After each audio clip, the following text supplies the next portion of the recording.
Wamemkamata Lissu, wanatishia kufuta chama chetu. Mmemsikia msajili wa vyama vya siasa jana anasema eti katibu mkuu tuliyeteua sisi hajakizi vigezo. Tunajua kinachofanyika.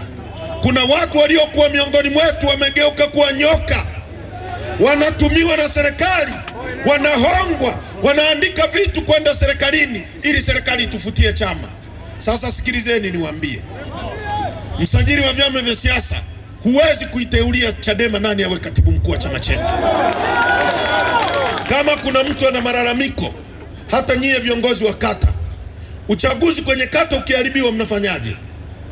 Unakata rufaa kwenda wilayani. Uongo kweli? Kwenye rufaa ya wilayani unakata rufaa wapi? Ndivyo uchaguzi wa Chadema unavyofanyika, ndivyo katiba yetu inavyosema.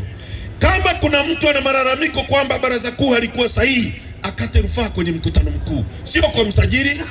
Na msajili, mimi nakwambia, sisi hatuwezi kukusikiliza, hauwezi kutupangia nani awe katibu mkuu wa chama chetu.